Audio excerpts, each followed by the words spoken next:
This year, Audubon, Texas is celebrating 100 years of coastal conservation. Today, we're at Green Island, the island where it all began. An island off the coast of South Texas near Brownsville, and it's one of our only natural islands on this part of the Texas coast.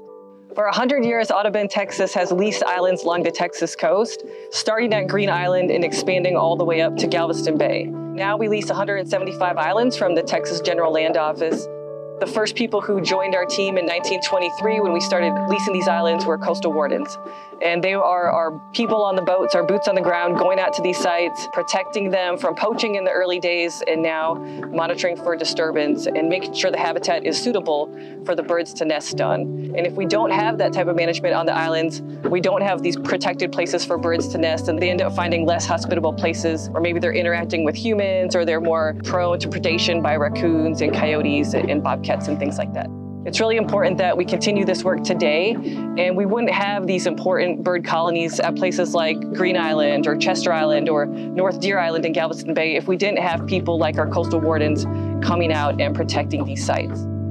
Green Island is really special because it is the largest reddish egret colony in the world. And we can get anywhere from 200 to over 1,000 pairs of reddish egrets nesting here, and we have been for 100 years, so it's one of our most special nesting islands on the Texas coast. Looking back at the data of 100 years of sea level rise, we can see that the last 100 years of change is going to happen in the next 30.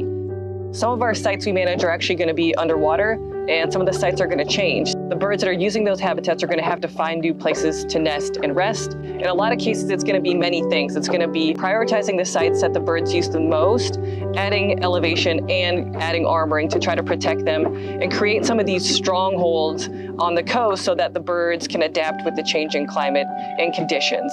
And that's important for birds, and it's important for people because a lot of these island sites are providing protection from coastal communities. They slow down wave energy and erosion of coastal sites. They're capturing carbon. They're providing habitat for a lot of other wildlife, especially fisheries. One thing that's been important to us as we've gone back and looked at 100 years of conservation are the people who've done this work. And it's the naturalists, it's the coastal wardens, it's the volunteers who've really committed to conservation and understanding these places and documenting and monitoring the populations of birds. That's made Audubon, Texas what it is for 100 years. So join us as we look ahead and what conservation looks like on the Texas coast. It matters for the birds and it matters for people.